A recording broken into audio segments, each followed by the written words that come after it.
it is I, your Supreme Overlord, Vanny Vanilla. Welcome back to a special edition of Gundam Death Breakdown.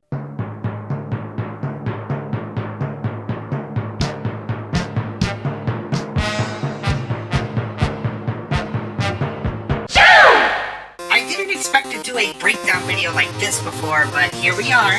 We've covered some character deaths, but this is a whole new death the likes we have never seen in Gundam. Of course, I'm talking about the death of the critically acclaimed Overwatch clone, Gundam Evolution. In case you haven't heard, it has been announced that Gundam Evo will be shutting down its servers November 29th, 2023. But is it as shocking as it sounds for a game with zero identity to just shut down after 1 year of service? Well, that's why I'm here, so let's break it down. No spoilers in this one, by the way, because, well, it's an Overwatch clone. You're not missing much.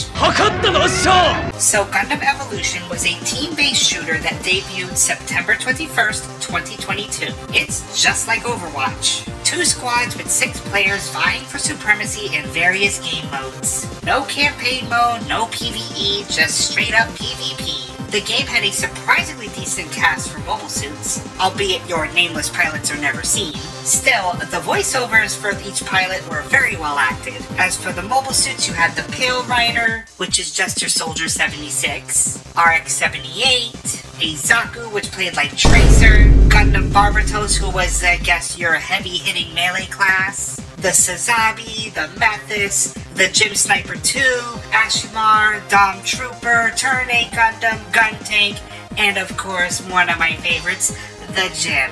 They also have DLC mobile suits that you can get, which we'll get into later. You want to talk about paywalls? Oh boy! Anyway, so each mobile suit had its own perks, weapons, and of course, G maneuvers, which was like an ultimate attack. Personally, I was very fond of the Gun Tank with its diva-like G maneuver, but as fun as the game was, Bandai Namco fumbled the ball in many different ways. For starters, it didn't feel like a Gundam game, it just felt like Overwatch with a Gundam visual mod. In other words, it didn't do anything to separate itself from Overwatch. As much fun and heartbreak I had with each mission, it was no different than the lopsided matches of Overwatch. Now you comrades know I love grindy games. I mean, I played Maple Story, I played Mabinogi, I've played Warframe, I played the hell out of every single Dynasty Warrior game and maxed everything out. I really enjoy grindy games. But with Gundam Evo, there was no reward for your hard work. Sure, there was a ranking system and you might get some stupid sticker or something, but everything revolved around spending money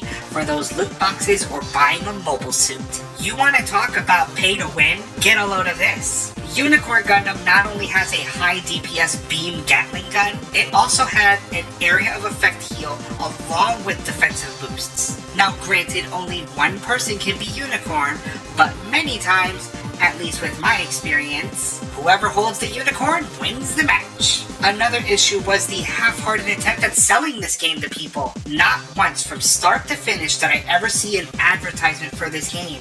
Nothing in a mobile advertisement, nothing on YouTube, just nothing. Anyone outside of Gundam wouldn't have even known this game existed.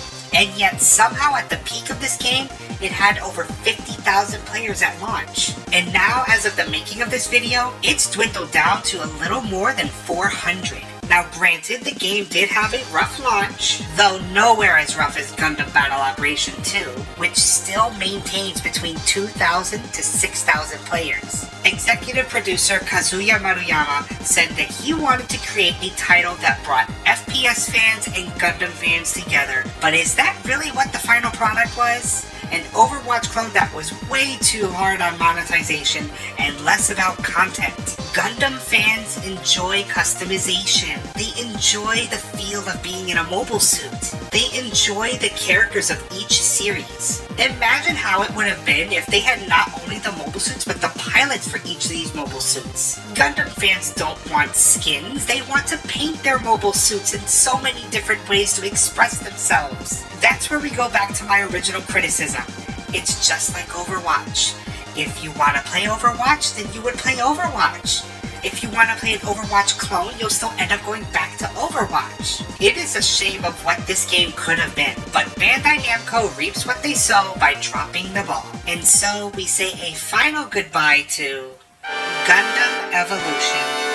A good idea, but horribly executed game dies November 29th, 2023.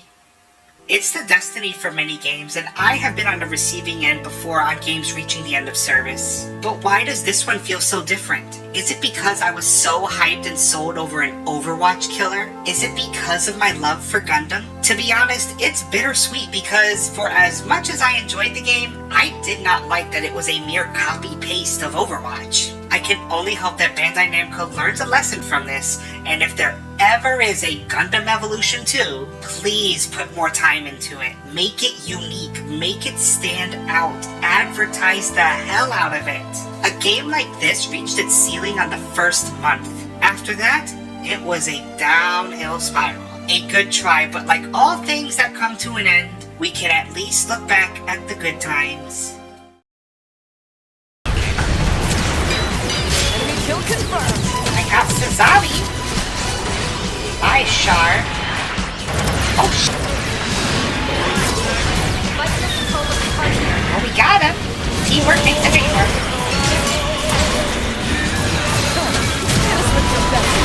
Oh, shit. Now's a better time than any. Watch it. We know where we are.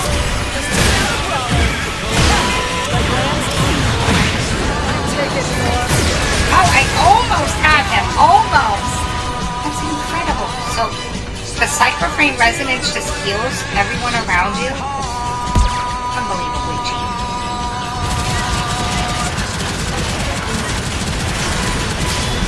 Got one. We've been defeated. By .1? Damn it. .1. Oh my goodness.